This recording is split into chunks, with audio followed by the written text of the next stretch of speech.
আমাদের এখানে যেটা এই মুহূর্তে অসুবিধা, ক্যাথ ল্যাবটা এখন আমরা কমপ্লিট করতে পারিনি। তাছাড়া আপাতত পরিষেবা থেকে আর কোনো ঘাটতি নেই এবং 2 মাসের মধ্যে আমরা ক্যাথ ল্যাব কমপ্লিট করে ফেলতে পারব। ক্যান্সার ইউনিট আমরা তৈরি করার কথা ভাবছি।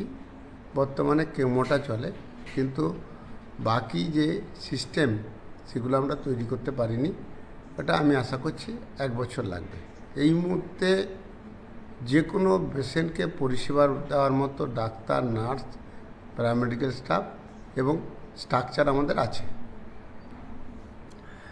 দেখুন, এটা একটা কলেজ, তো এখানে রিক্রিয়েশন থাকবে, খেলাধুলা থাকবে, এখানে বিভিন্ন ধরনের শিষ্টাচার থাকবে।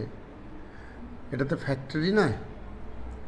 তাই সমস্তটাই যে কার্যক্রম আছে সেই নবস অনুসারে মাস্টারমশাইরা এটা চালান এবং তেনারা ঠিক করেন। সমস্ত নবস অনুসারে চলতে হয়। এক্ষেত্রে আমার বলার জায়গা খুব কম, কারণ সিলেবাস, তারপরে কারিকুলাম, তারপরে আদার অ্যাক্টিভিটিস, এইগুলো বোর্ড দ্বারা নিয়ন্ত্রিত হয়। মাস্টারমশাইরা দেখেন। দেখুন, নিষ্ঠা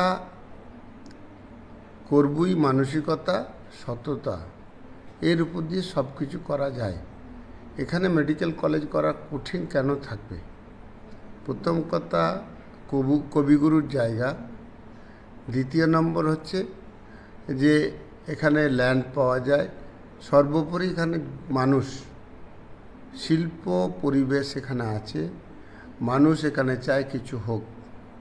ওয়েস্ট বেঙ্গল কেন, ইন্ডিয়ায় খুব কম জায়গা আছে আমার মনে হয়। আমি তো অল ইন্ডিয়ায় কাজ করি, যে এত শিল্পোপযোগী পরিবেশ আছে। সেই হিসেবে আমার চোখে কোনো কঠিন কিছু নয়। বিষয় এখানে দালাল চক্রটা রাখবো না বলেই বিভিন্ন অপপ্রচার হয়েছে। সেই জন্যেই এটা স্মুথলি রান করতে এত দেরি হলো। এখন মানুষ বুঝেছে 10 টাকায় পরিষেবা আছে, 62.5% ওষুধে ছাড় আছে এবং ল্যাব টেস্টে 50% পর্যন্ত ছাড় আছে। এর ফলে মানুষ আজকে বোঝার জন্যে কাতারে কাতারে মানুষ আসছে। আজকে প্রায় 2000 মানুষের ওপিডি হচ্ছে।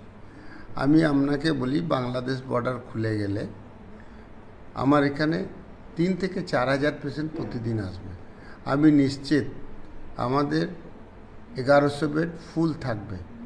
তাই মানুষকে বিভ্রান্তি করে ভুল বুঝিয়ে বেশিদিন পরিষেবা নেওয়া থেকে ব্যাহত করতে পারবে না কেউই। যে অপচেষ্টা ছিল সে বাঁধ ভেঙে গেছে।